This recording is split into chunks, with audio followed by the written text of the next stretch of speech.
Hello, everyone. Good afternoon or good evening, depending on where you are. My name is Emily Sprenger. I am an academic trainer for the Center for Teaching and Learning, and we are happy to have you here today for today's webinar, Understanding the Modern Definition of Terrorism by Examining Star Wars with Edward Maggio. Dr. Maggio is mentioned that you are welcome to ask any questions and post that in the Q&A. There is a section where he will prompt if you would like to answer one of his questions in one of his slides in the chat function, but he will prompt you to do so. And other than that, just remember this webinar is recorded, and I will post it in the Center for Teaching and Learning comments section. And without further ado, I will turn it over to Dr. Maggio. All right, thank you for that wonderful introduction. Hope everybody's doing well. I know 2020 has been a rough year for everyone, but luckily we're almost out of it at this point, which I think most of us would be at this point relieved just to reach the final end of this crazy, crazy year. And thank you for taking the time out to spend it with me. So I want to basically, from the start, this is going to be a very in-depth, yet hopefully enjoyable presentation as we go through geopolitical theory and terrorism by understanding the modern definition of terrorism by examining Star Wars. Now, just to go over some housekeeping rules I wanted to cover. Firstly, the viewpoints expressed in this presentation are mine alone and not that of NCU or the Miller Firm LLC, where I'm currently employed as an attorney. Also be advised, and please be advised, some of the content may involve a graphic discussion of past and present events and terrorism in general. We will handle the bulk of questions at the end, so please hold all questions to the end. And I would like to say, as an additional housekeeping rule, I know people watching the presentation either know very little or nothing at all about Star Wars, or we have people that know a lot of information about Star Wars. Rest assured, if you know absolutely nothing about Star Wars, you're going to be able to understand this lecture. But for those of you who are extremely well-versed with Star Wars, please bear with me if I use a general term such as ship or robot for the sake of the audience. Years ago, I was asked to participate in a Star Wars related presentation. And afterward, the bulk of the emails I got were comments about, well, Professor, you didn't reference the starship correctly as an Imperial Carillion class Death Star model 2217. We don't need to get into that. For the sake of this lecture, we don't need to focus on specific details. I don't need to tell you that the robot is technically an assassin droid TT-27. Not relevant when it comes to the main points where we're going to have to do. And I also would want to explain why we're using Star Wars in the context of terrorism. As you're hopefully going to see, I'm going to use Star Wars to explain some rather difficult geopolitical and a little bit of the moral ethical dilemmas we run into when we're talking about terrorism. To put it another way, to quote Mary Poppins, a spoonful of sugar makes the medicine go down. And in this context, Star Wars is going to be the sugar for us to go through a lot of this complex information. I also want to add, because I know people sometimes can get very passionate on this topic, I'm going to cover different sides. So we're going to do the good, we're going to do the bad. I will give you the perspective of the Galactic Empire. I'll give you the perspective of the rebels, for those that are familiar with Star Wars. So if you do disagree with a position or a statement I make, before you blow up the chat room, before you start blowing on my inbox, wait. I'm probably most likely going to cover that other side as well. So we have an equal balance here. And also too, I've already had a few students ask me, do you favor the Empire? Do you favor the rebels? For the purposes of this lecture, I favor nobody. We're just going to kind of get into a crawl, walk, run, and then marathon run through some very different and very unique concepts when it comes to terrorism. So what I want to cover with the time that we have, we are going to look at the legal and ethical problems with defining terrorism. We're also going to get into how do we differentiate terrorism versus a lawful government response, as well as what is lawful political rebellion.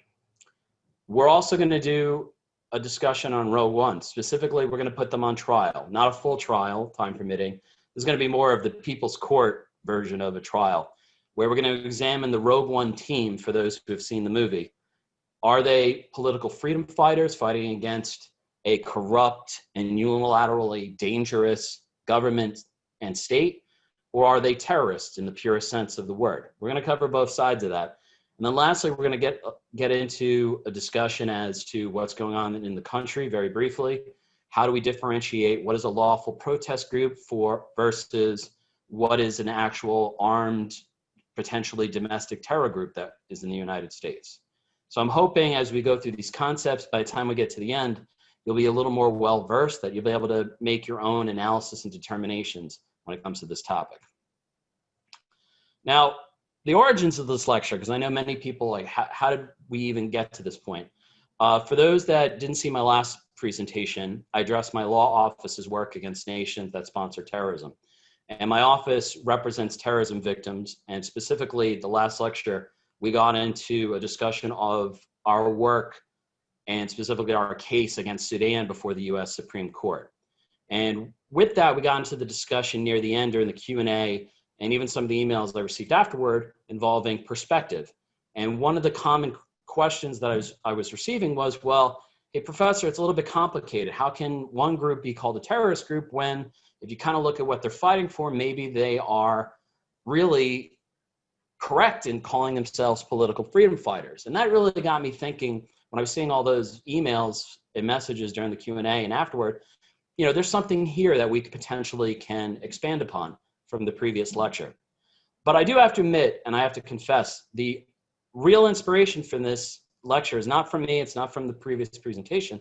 It actually comes from a retired CIA officer, or to be more specific, from a comment stated to a CIA officer. What do I mean by that? And you can find this presentation online. You can find that retired CIA officer Amaryllis Fox, she noted the Star Wars comparison as it came from an Al-Qaeda fighter that she was debriefing. And what did that Al-Qaeda fighter say to her? She noted the terrorist fighter stated to her, all these movies, Star Wars, Hunger Games, Independence Day, that America makes, they're all about a small, scrappy band of rebels who will do anything in their power with the limited resources available to expel an outside, technically advanced invader. Put another way, as I have here, for many of the terrorists in the world that seek to do harm against the US military and US civilian population, they see us as the galactic empire.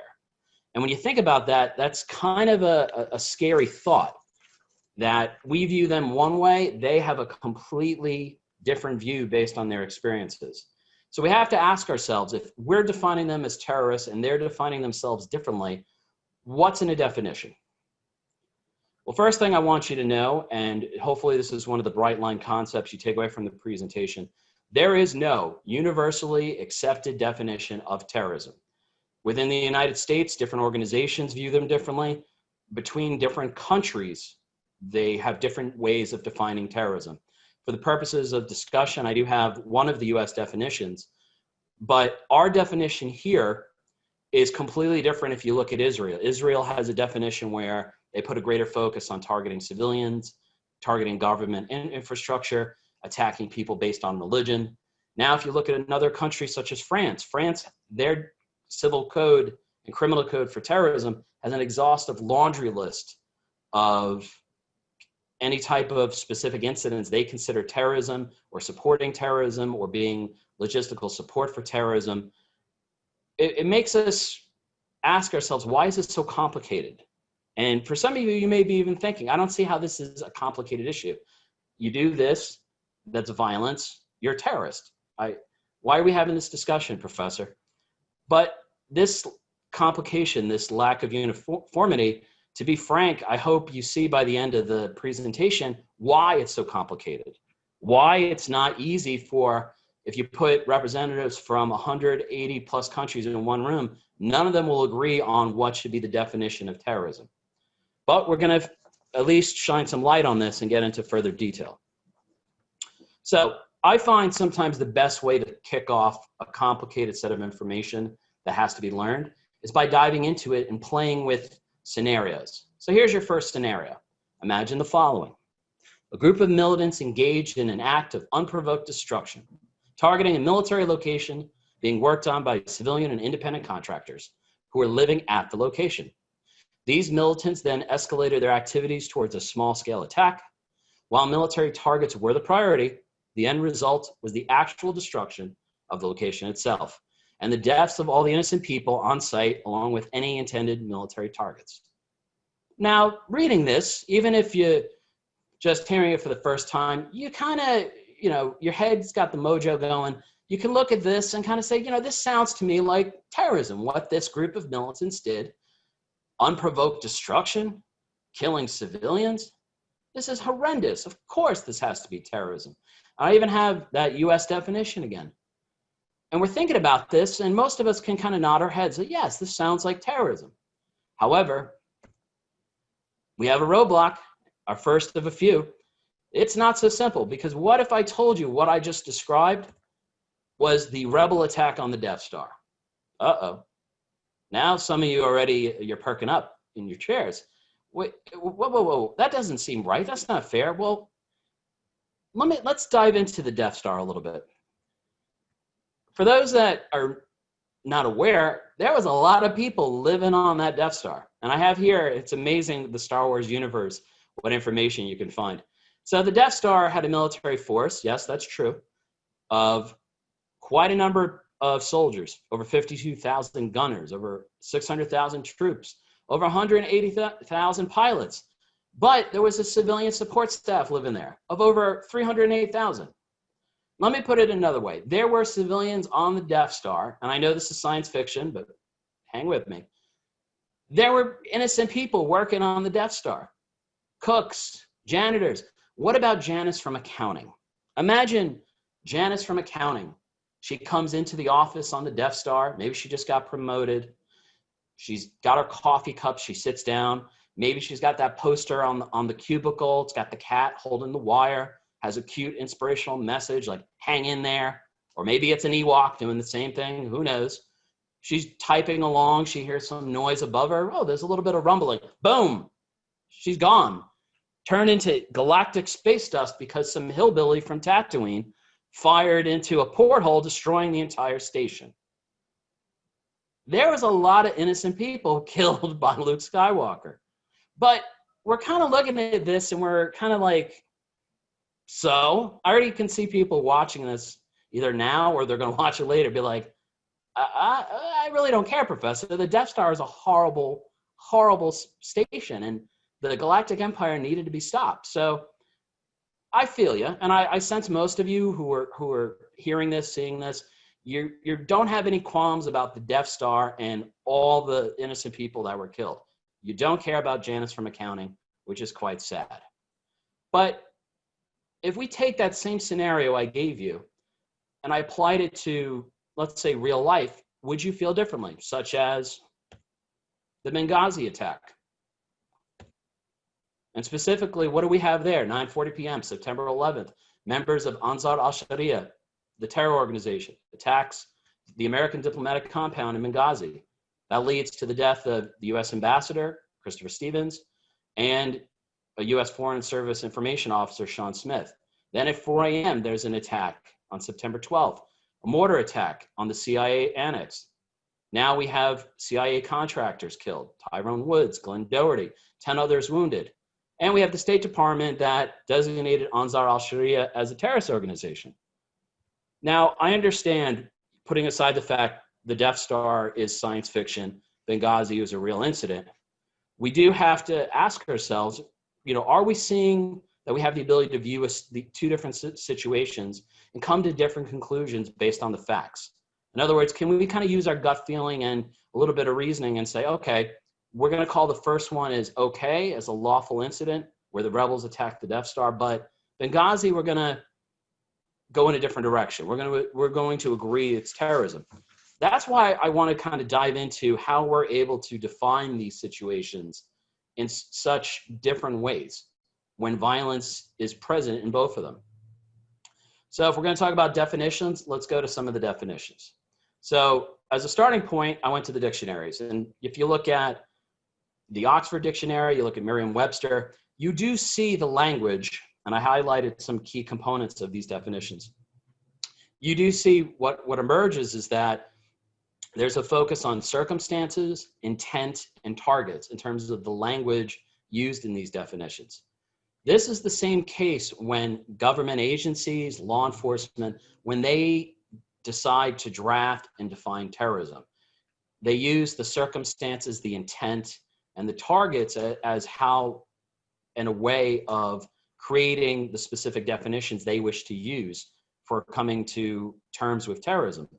I would propose to you that essentially we can take these components and have ourselves a formula for how we determine what is in fact terrorism, or how we determine how an organization or a person is involved in terrorism. So with that said, let's dive into what the actual formula is. So these are the components. Let's take these apart. Circumstances. We look at a person or organization and their behavior, and we ask ourselves, are there circumstances such that a person or group has no other peaceful alternative to bring out positive political and social changes? What does that mean? If you're an individual who is being injured by any particular organization, governmental or otherwise, are there any opportunities or resources that allow you to challenge that without going to violence? So if you have, for example, in your location, a stable government, a stable court system where you can bring a claim on behalf of yourself or others to be protected, to seek justice, then you don't have the right to then engage in outrageous violence. Versus if you lived in an oppressive totalitarian regime where the only way to get political change is through violence, then the circumstance there and how we define you or your group as being involved in terrorism is completely different, which in turn leads us to intent. Is the intent to create new and lasting change a realistic one that can be achievable? If your organization is seeking to make the world a better place through violence, i.e., again, the totalitarian regime where you're an individual trying to fight for freedom, for your family, for safety for your family, that's one thing. We have to look at that situation with a greater level of scrutiny versus something that cannot be achievable. If you're part of a cult group where you believe that bombing a number of schools and orphanages because doing that will bring apart the coming of the purple flying spaghetti monster and the apocalypse, well, that's not really a realistic and achievable goal that can be done. And this, without getting too far into discussion of religious terrorism, it's something we have to realize. Not all religious goals involving violence are achievable. I hate to be the bearer of bad news, but on planet Earth, there are over 4,300 religions. Somebody's got to be wrong. So in many cases, doing violence for religious reasons can potentially push you into a category leading to terrorism as a designation. And lastly, we look at targets. Are the targets legitimate ones related to your cause by people or groups who harm and injure you? And especially if it's imminent harm or injury that can happen to you now. If you're targeting people who potentially are going to hurt you or kill you and doing violence against them, that is one thing, and we look at that with greater level of scrutiny. If you're attacking innocent people, where let's say you have an organization, you think you can create political change by bombing an elderly facility for long care for those that are up there in age that need long-term assistance, that's not a legitimate target going after innocent people who have done you no wrong. Now, obviously, this is a very simplistic formula. It's not as nuanced, but as you'll see, it's the best we can very often use under what we have due to the complexity of trying to take complex conflicts all over the world and try to, in some way, organize how we understand and how we view them. So let's take this formula now for a spin. Let's do another scenario. 2014, Hamas attacked Israeli civilian areas with rockets at random. And what we mean by at random, they fire what's known as Katyusha rockets. There's no guidance system on them. You fire them kind of like bottle rockets. Wherever they land, they explode, and in doing so, they cause catastrophic damage and death. The problem, what happened in 2014, which unfortunately is a common situation, Hamas placed the rocket firing locations in civilian areas. In some cases, they put them on civilian buildings or on the roofs of buildings. That puts Israel in a difficult position because to take out those rocket locations, Israel potentially is going to hurt or kill civilians.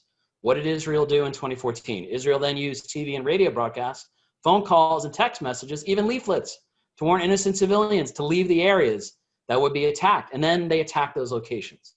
Now, I do have to preface that in some of these locations, civilians were not allowed by Hamas to leave freely. Have to put that out there because that does factor into this situation. But ultimately, Israel attacked those rocket locations.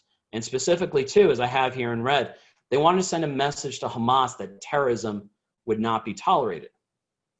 But this puts us into a problem now. If we are the Israeli government, how do we address the fact that we are killing civilians?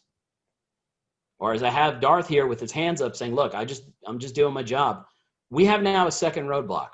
Under this formula of circumstances, intent, and target, looking at that last scenario, we run into the issue that any governmental response involving violence could be considered terrorism instead of a lawful government response. In other words, when the government kills innocent people, doesn't that make the government a terrorist organization? Hence why Darth Vader's a little confused here. So how do we address this issue of dead civilians? Well, this would be, and it's not just Israel, it would be essentially a simple formula that most governments would use. They would look at the logic this way. All terrorists kill innocent people, but not all who kill innocent people are terrorists.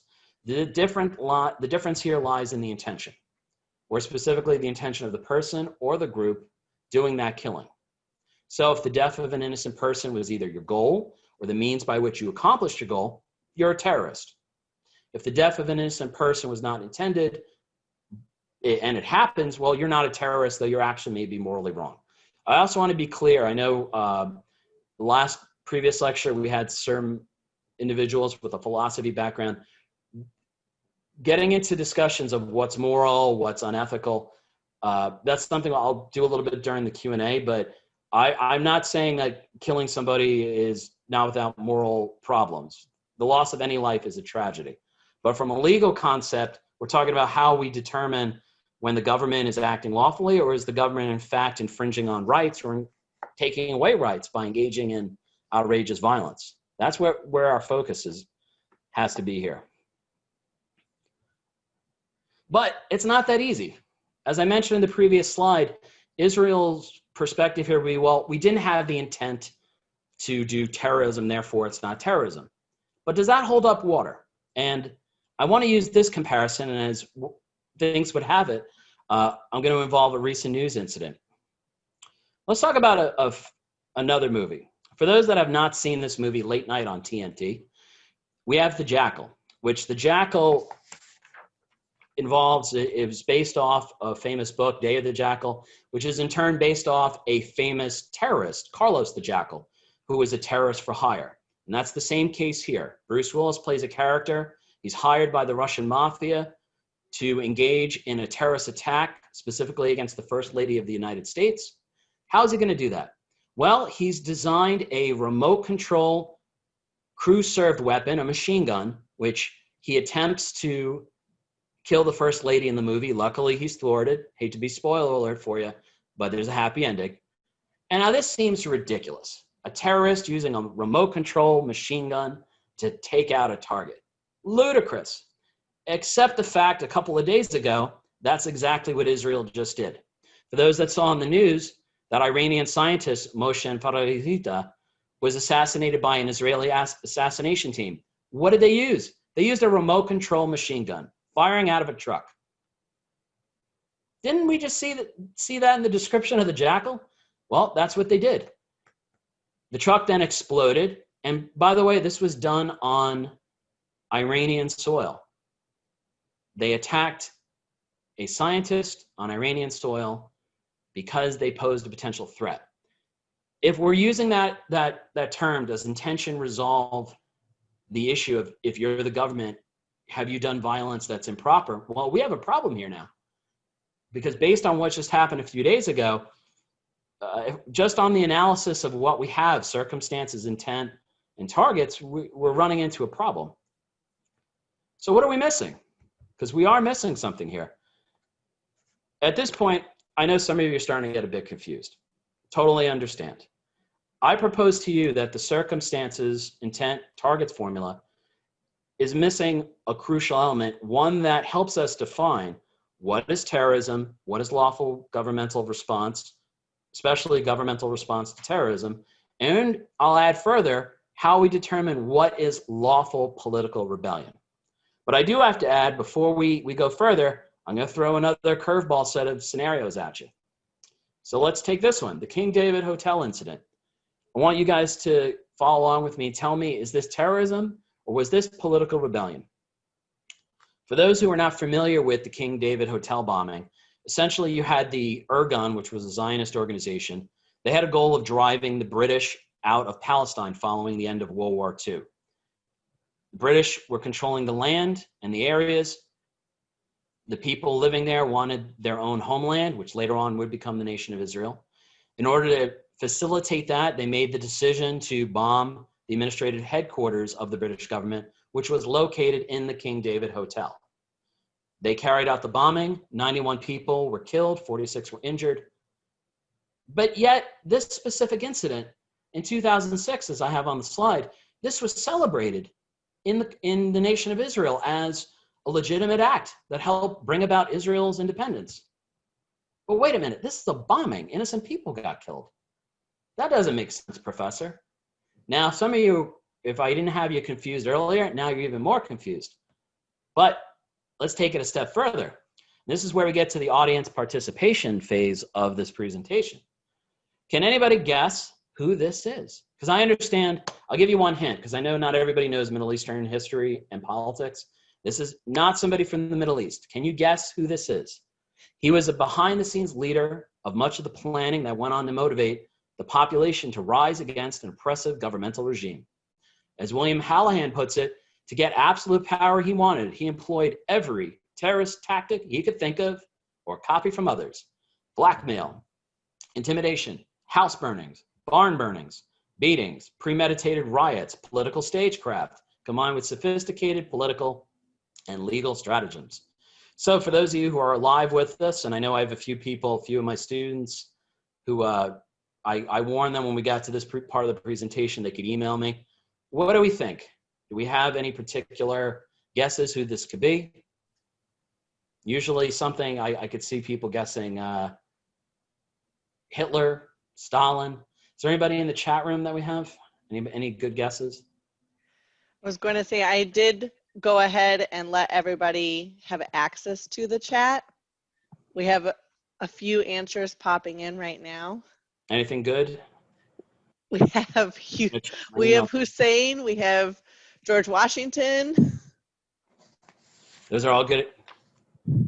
But one of my students emailed Jeff Bezos. Now, the head of Amazon is not the individual described here.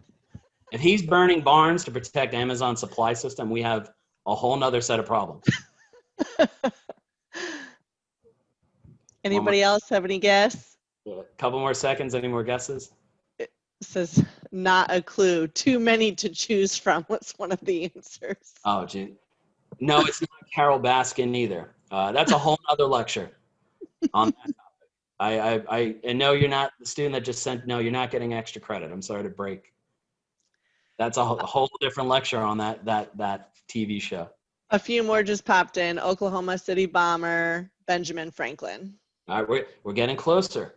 I got to give credit to the Benjamin Franklin person because we're talking about Sam Adams, ladies and gentlemen.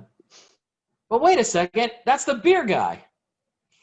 I have to share the story. When I was in graduate school finishing my master's, I was in England, and we had a presentation one day on the historical nature of terrorism. And I was surprised that right from the beginning, they went into the discussion on Sam Adams. And I even have the statue here in Boston. It discusses, he was a patriot, a founding father, governor of Massachusetts. Terrorist is not something that is on the statue. And for those who are very into American history, I hate to be the bearer of bad news that in this presentation that I saw in England, they also described Ethan Allen, Francis Marion, as also individuals engaging in guerrilla and terrorist behavior. For those who are not familiar with them, if you've seen the movie The Patriot, where Mel Gibson plays Benjamin Martin, he's basically a character, a fictional character that's kind of an amalgamation of Francis Marion and Ethan Allen. So wait a minute, this is crazy now. I know some of you are like, Professor, where are we going with this? Sam Adams was a terrorist? Well, let's dive into the American Revolution for a minute or two. You know, as US citizens, we tend to romanticize the Revolutionary War. Our formation, our belief system of the Revolutionary War is largely based off classroom education, popular media, what we see in TV and movies, and visits to museums. We kind of have this romantic notion that, you know, our side met the British all the time on the battlefield with the flute playing and the drums and the white wigs, and we had our determination for freedom, and it all worked out, and then we had a cup of tea afterward. And that's not really an accurate way of looking at the nature of the warfare that took place during the Revolutionary War. We also forget how close the rebellion did not succeed. It almost did not work out for us. We could have been drinking tea with a British accent right now. We forget that warfare in some parts of the colonies changed the game on the British military. For the British military, if they could have a battle on a flat plain against colonial forces, that would be their preference. And very often, though, we would try to thwart that any way we could in terms of being the revolutionary forces fighting against the British military. Think of it this way. It's kind of like if you had a British military officer being like, you know, hello, can we have a battle tomorrow at 10 o'clock on an open field, versus people, let's say in Boston, saying, nah, I'd rather just shoot at you at dark from behind a tree and then set fire to your supplies after I take with what I want. And as I have here, you know, British officers and soldiers after the Revolutionary War were very angry at many of the ambush tactics and terror-style tactics that were used against the British military. Why? Because if we could attack the British military before they got into formation, very often we would win. And we have to ask ourselves, well, how did we, if we're talking about the colonists, win the war? Well, let's talk about George Washington as a general, his win record. Putting aside minor battles and minor skirmishes, comedian Robert Wool once said, General Washington's win record is 3-6. 3-6? 3-6 doesn't get you to the Gator Bowl or the playoffs, let alone should it win you your independence from, at that time, the greatest power on the world, the British Empire. But what we often ignore is that we were engaging in these, in terms of the colonists, asymmetrical warfare and tactics. This was a war of attrition in many cases. In other words, we, as the colonial forces, had to hold out long enough for the British Empire to quit. If only there was a show that kind of went into that in a little bit more detail. What is that show? I often forget. Oh, there it is. If you've seen that show, and obviously there are creative licenses taken with the show, you know, it's one of those, when they say based on real events, it's sort of, they pick and choose what they want to use in terms of the producers and scriptwriters. But it does give you an idea of the war of attrition that was faced by the colonists fighting against the British military. So now that we've portrayed our own founding fathers and colonial forces in a different light, we got to figure out this missing piece of the formula, because nobody wants to consider Sam Adams as a terrorist. No one wants to consider Benjamin Franklin, that was brought up earlier by one of the participants, as a terrorist. So what are we missing here? We got the circumstances, the intent, the targets. There's something crucial that we're missing. And this is another area, if anybody wants to guess, little participation. What is it that we're missing? There's a fourth part to this formula. Any guesses so far? I'll give you a couple of photo hints here. We have goal as something that popped up in the chat. Close, but no cigar. Almost there. There's one other component here we're missing. How we determine whether you're perspective. Well, perspective. We're getting there. Outcome. Close, very close. What type of outcome? See, we got somebody can win the prize here? Successful outcome? Bingo. If I had a prize to give you, I don't think North Central University lets me give out cash prizes for those that give the right answer. They don't. Yeah, the missing component, ladies and gentlemen, is did your side win? Did you secure victory? Now, some of you are watching this now, and you're saying to yourself, Professor Maggio, you have gone too far. But what I'm stating is actually not something that's new as a concept. And what do I mean by that? As a concept, you know, I had a professor in college, he referred to what's known as tank diplomacy in reference to the United States and Israel, i.e., we're superpowers that have tanks, therefore we make the diplomacy. I prefer to use what's known as the Blackthorne principle, and it comes from the James Clavell novel Shogun.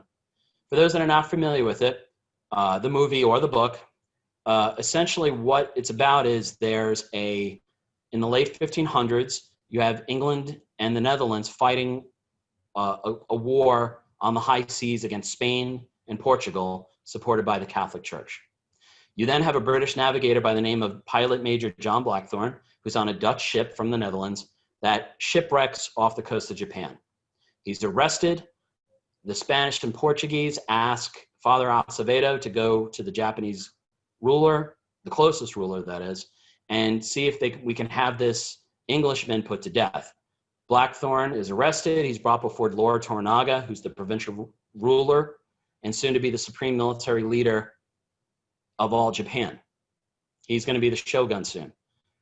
This priest, Father Acevedo, tells Lord Toranaga that Pilot Major John Blackthorne is a thief, a pirate, engaged in doing, for our purposes, terrorism against the Spanish and Portuguese ships and personnel, and he should just be executed.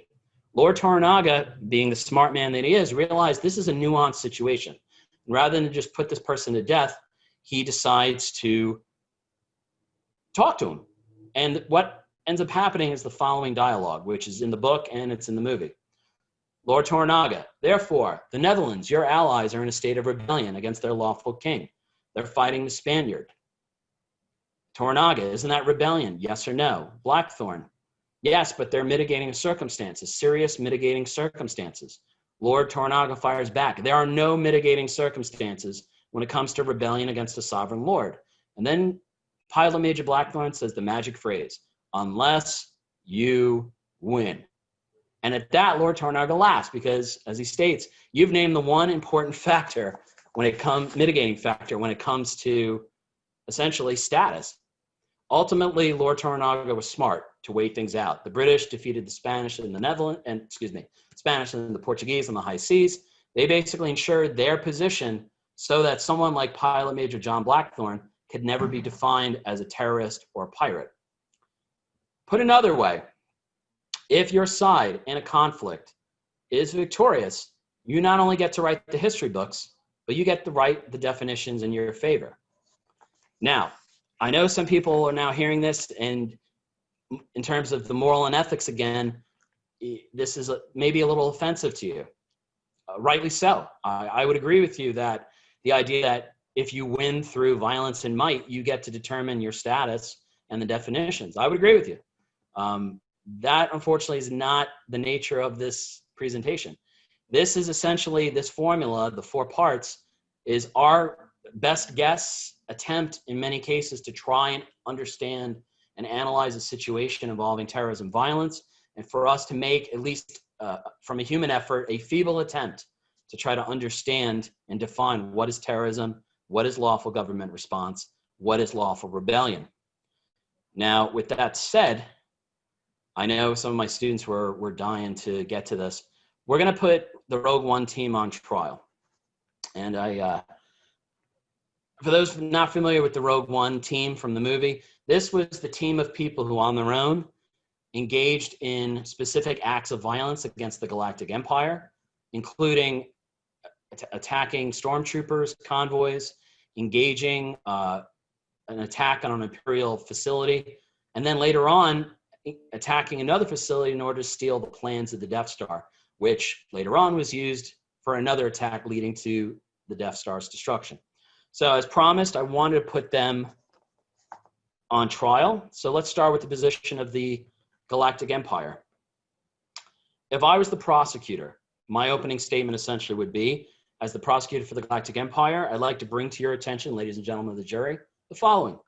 We have an entrenched insurgency. In this case, there was a leader, Saw Gerrera, leading a group of partisans on the moon planet of Jeddah. They engage in acts that kill innocent civilians. Specifically, they engage, if you see in the movie, torture, attacks on convoys, attacks against stormtroopers, bombings, with little to no care if innocent people are killed. The resultant deaths of those civilians, we would say as the empire, is their fault. And if any civilians are killed when we respond to that violence from these rebels, from these partisans, we, the Galactic Empire, should not be held responsible. Put another way, there is no legal or lawful basis for the actions of the Rogue One team in everything they do, whether it's the actions on the street, killing stormtroopers and civilians, to the attacks on Imperial Galactic facilities. They are rebel scum, deserving of zero mercy for their actions against the Galactic Empire. And by the way, it's the Galactic Empire which has been bringing peace throughout the land, or galaxy, if we want to get a little more science fiction specific. And also, too, Rogue One didn't exactly have the best happy ending. Firstly, the last engagement was not fully sanctioned by the rebellion, and it did not end well for them. If I recall, almost all of them got killed. So where's the victory here? With that, we of the Galactic Empire rest our opening argument. If I was the defense, though, I have a very strong argument in opposition. Firstly, as counsel for Rogue One, let's address the political circumstances faced by the Rogue One team as they were living at the time of their actions. The galaxy itself was divided into territories. These territories were unilaterally controlled by governors, or Grand Moffs, as the title was given to them. In particular, as noted in the beginning of Star Wars, the formal republic, as a representative democracy of different planets coming together, is put to an end. It's done very quickly for those watching the original Star Wars. There's a reference to it. Specifically, Grand Moff Tarkin says, "The Imperial Senate will no longer be of any concern to us. I've just received word that the Emperor has dissolved the council permanently. The last remnants of the old republic have been swept away." Now, what that is, and what there are references also made in Rogue One, the movie, this is called the Tarkin Doctrine. And we tend to gloss over the Tarkin Doctrine, but it's key that we understand it, because the Tarkin Doctrine basically says the Galactic Empire will rule by fear. The contention that overwhelming displays of force would keep people alive. Another way of putting it, you will do what we say. If not, we will systematically kill you. And doing that, the idea is fear would keep everybody together. So, ladies and gentlemen, as a starting point for the defense, I'm going to go with the argument that the Galactic Empire, by taking a position that they would unilaterally use something such as the Death Star to kill innocent people when they want to send a message to the rest of the galaxy, to other worlds, do what the Galactic Empire says, keep in line, or we will implement the Tarkin Doctrine through force. That essentially makes the Galactic Empire a terrorist state. And when we look now at circumstances, intent, targets, we can make the argument now the Rogue One team was justified. As mentioned, look at the circumstances. There is no way for these people who are being oppressed to go to the local court, go to their local member of the Imperial Senate to get assistance or justice. There is nothing else. It's unilateral rule by the Empire. And yes, whilst innocent people did get killed by the Rogue One team and by the rebels, at all times the main targets were Imperial soldiers who were engaging in outrageous violence against civilian populations.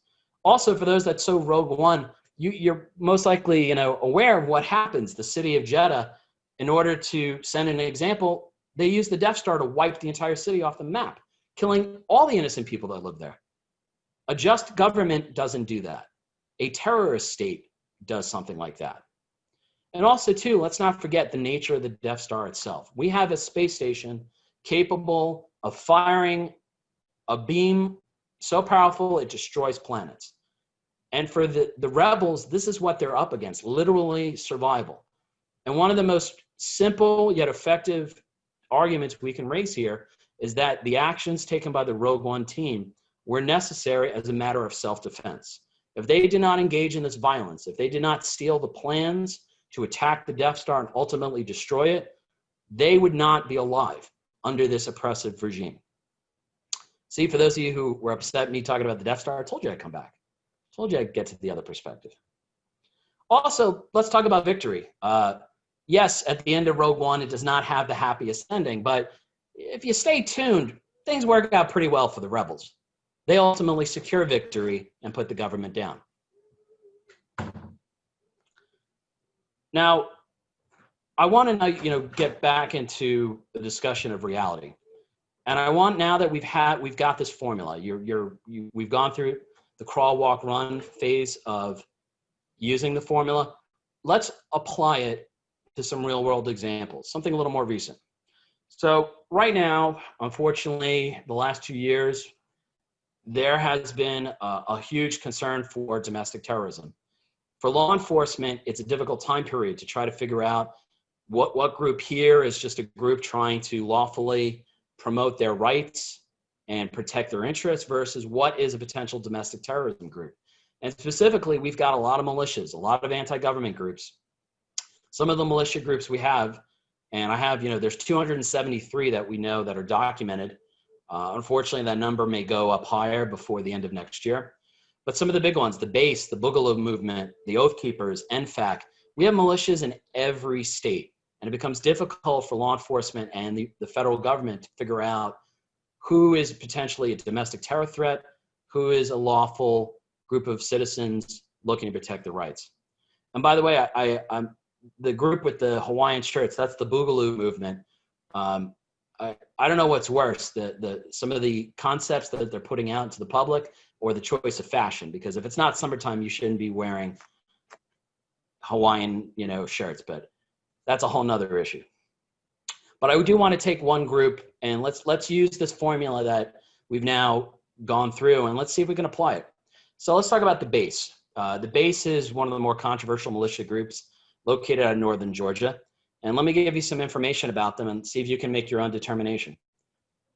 So they are a militant accelerationist neo-Nazi organization. What do we mean by accelerationist? This is a group that specifically, as I have here, they want to have a uniting of white nationalists to prepare for a violent insurgency against various targets, including the United States government and non-white minority groups. But another way, this is a group that expects and is trying to foster another civil war and a war of race and a war against the US federal government.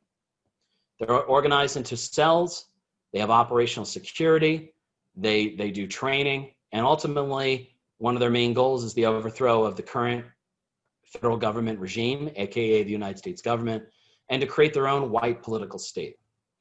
So if we're using the circumstances, intent, target, and the likelihood of victory here, most of us can, just based on these facts, you can come to the conclusion this is a potential group that with greater scrutiny may fall under a definition of terrorism.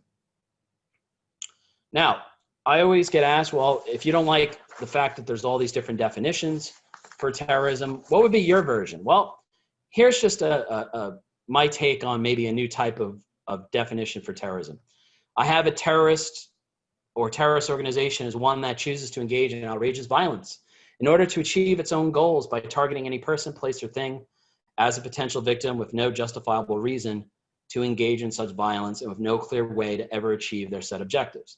Now, this is a very broad way of me drafting my feeble attempt at trying to create an all-encompassing definition of terrorism.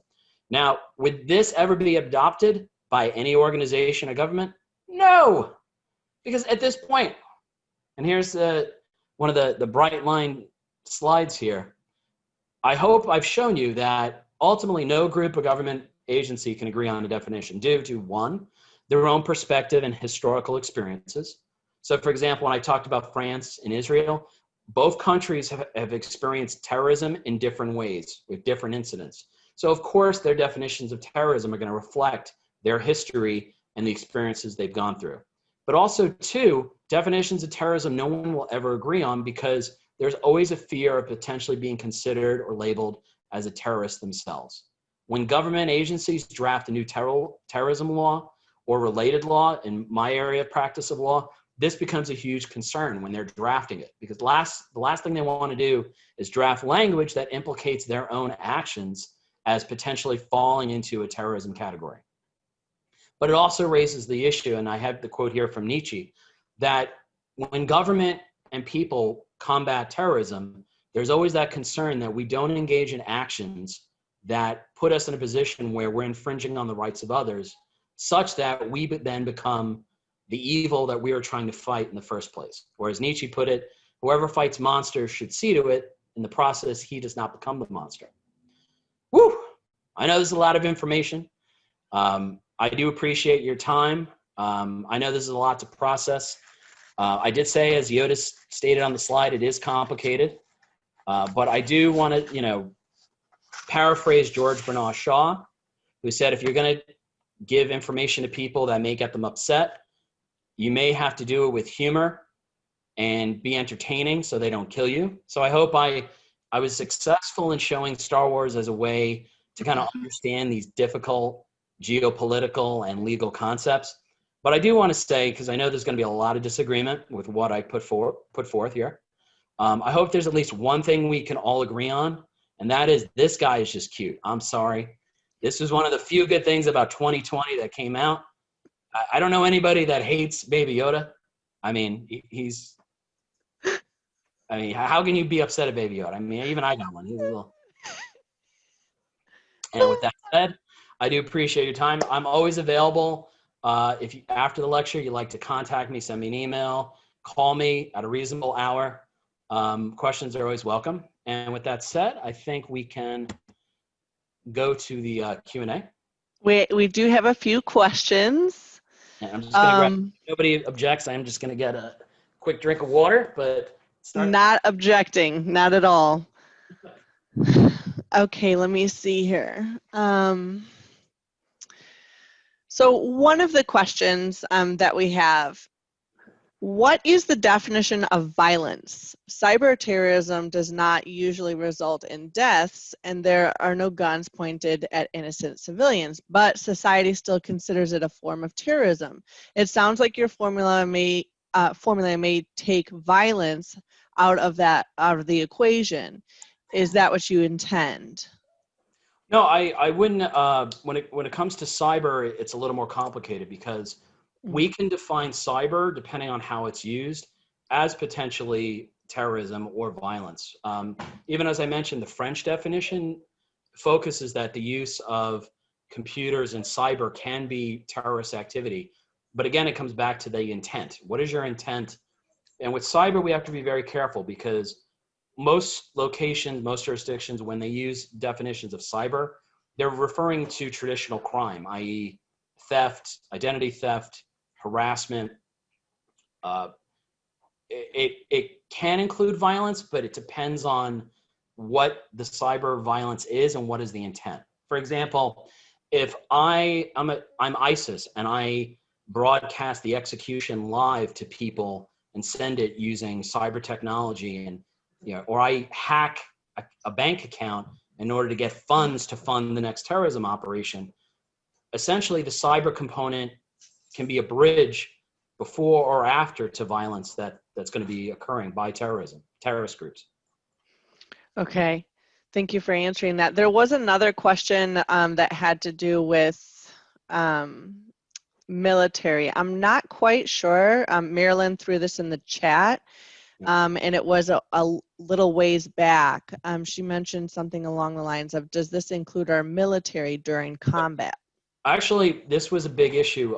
In my original presentation, when we were talking about the Sovereign Immunities Act, and there were amendments made to allow U.S. citizens to sue countries that supported terrorism. The amendments in 2008, believe it or not, were vetoed by President Obama. Why? He had a legitimate concern that by the way that law was written, the definitions could subject US soldiers in other foreign jurisdictions to being considered as terrorists or engaging in unlawful combat. That's a major concern that goes on even to this day. Whenever they're, as I mentioned, when we're drafting federal legislation, that's a huge concern because we don't want to use language that could lead to a U.S. soldier in a foreign location now is arrested and facing terrorism charges for engaging in what we would call a lawful engagement. Yes, and then she confirmed in the chat, yes, that's what she was referring to, terrorism and innocent people being killed to earlier. So that is what she was referring to. And I just had a question. Sure. Do you have any idea as to why there is no universal language for the definition of terrorism? As Yoda put it, it's complicated, but how do I put this in a shortened summary? Yeah. Every group of people on the planet and a nation have their own experience with terrorism, and they're going to want to define it based on those experiences. That's okay. probably the easiest way I can explain why representatives from different countries are going to have completely different focuses. Okay. Even our definitions for terrorism are based strongly on 9/11 because of the experience we went through. So it's going to be very different than, for example, you look at Germany. Germany, besides dealing with Islamic terror, they've dealt with for decades anarchist groups, certain types of anti-government political groups, not even dealing with Islamic terrorism, but anti-government groups has caused their way of defining terrorism focused very strongly on those experiences. Okay. That does explain it to me a little bit. I'm like wondering at this point in our world why that hadn't been like a universal, but it makes sense when you put it that way. And then there's one more question that we have, or maybe it's potentially, hold on one second. I asked if I could post the email again. Yes, someone asked if you could post the email, if you don't mind doing that. Do that in the chat room. And then one of the Q&As was, the only thing I think I agree with your Star Wars presentation, as I have been studying social engineering, CIA, APA, and if you remember, someone we know that said we tortured some folks. So I guess there was some agreement there from that state. It looks like more of a statement versus a question in the Q&A. Yeah, for some reason there's like a delay. I'm trying to post the email. Yeah, that's a whole nother discussion and that may be a good follow-up discussion we go into about torture. Is torture or enhanced interrogation an effective way of intelligence gathering? In my opinion, no. I'm a believer, and originally, I was trained as a private investigator. The best way I find you get good intelligence is when people don't realize that they're being watched, i.e., you catch criminals in the act with surveillance, or terrorists planning and carrying out logistics. You catch them without them realizing that they're being watched. I hate to be honest, but I'm one of these people. If you tortured me, I'd confess to anything. I'd confess to the Lincoln assassination if you were hurting me that bad. Yes. Yeah. Maybe a topic. Whoever posted that may be a good topic for our next presentation. Diane Scott posted that, and a follow-up here. The only thing I want to ask is, how did you come to the conclusion that, and she used the quotes, white people are behind it? Can we be a little more specific? What do you mean about white people? White people being responsible. Please explain the white people being responsible is what she posted, but I'm not talking about the base militia group. You can look up on any of their information online. They're very transparent with their political philosophy. Also, Vice News, if anybody has Hulu, they have an entire episode on one of their shows about militia groups, and it goes right into the base. They're not subtle about what their position is and what they want to carry out. All right, fantastic. And Dr. Maggio, thank you so much for posting your email in the chat. emaggio@ncu.edu. And thank you so much for taking the time to present your webinar to us. I'm sure it certainly was very interesting, and I think it could potentially move forward to a new webinar platform. I like where your last thoughts were there in terms of torture and terrorism. Yeah, and I as stated, I'm open to questions. I also want to be clear, what I've put forth, I'm not saying is the gospel, that it is the only way. I think I even referenced a few times, it's our feeble attempt to try and understand in some form of legal and in some cases, moral and ethical framework, how we understand when violence occurs, is it lawful or is it terrorism? It's not perfect. Absolutely. Obviously, I could do an entire course just on this topic, but it is a starting point for discussion. Absolutely, and we thank you so much for your time. And just as a reminder, everyone, this will be posted in the comments under the CTL section, and we thank you so much for taking the time to be with us this afternoon. My pleasure. And for those that came to the live taping here, I do appreciate it. And always available, as stated, a couple of times already, if you have questions. Awesome. Thank you so much. Take care. Bye-bye.